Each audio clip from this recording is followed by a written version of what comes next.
Well, it's definitely an honor to be on the show, and being like the longest standing artist on the lineup, it doesn't feel like it. The show feels like a really next level thing, and yeah, pretty stoked about it.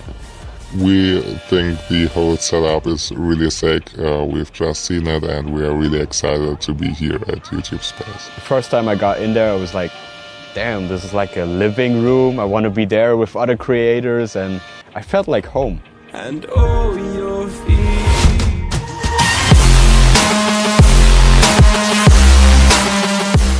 This will be the first kind of live, just me at the front performing it rather than behind the decks performing it, is a lot more daunting. I mean, live stuff is always scary, but this kind of live is much more scary because it's not just you're singing it live in front of an audience, it's then going to be on the internet forever.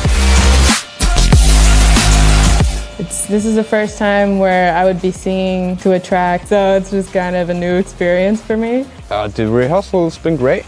I was pretty nervous in the beginning because it's the first time for me like performing in front of a crowd. I'm going to be performing all subs now in two parts. One part is the acoustic part with a MIDI piano keyboard. I'm just going to play the melody and the chords. And the second part is now on the launch pad. Slice up the whole track into 500 pieces. So every time I press a button, it's just a tiny piece. So I have to time it perfectly. We are going to perform Waiting and Perfect 10 the first time together. So we actually made an extra intro version and an extra transition for all that.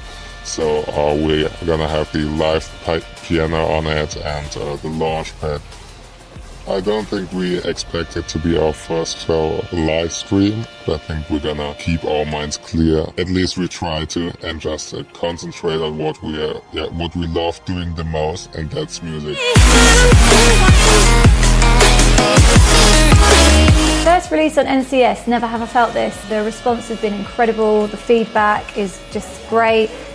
It's really nice to be on a new label, and it just felt like it was a good fit. This track for us I don't think it's like anything that we've previously released, so it's always good to put out something that's quite different, but I think Koven, generally, we've always been very lucky to cross over genres and just change what we're putting out, and the responses are always really, really nice.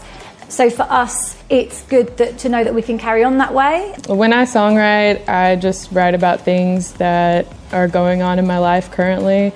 For the Subtact song, Want You, I met my boyfriend like 2 days prior to that, wrote a song about it. This Lost Sky Dreams is, I wrote about my dad. He recently passed away from cancer. The track just felt like it should be about that. It was a really emotional track and a really big track, and I had to give my dad some of the spotlight. I can almost feel you walking in the distance that I know. Perfect 10, I honestly wrote that in about 10 minutes because when I'm on a roll, I kind of just keep writing. But yeah, the song is really just about embracing imperfections, and because of your imperfections, that makes up who you are. And I wanted to kind of make self-confidence anthem to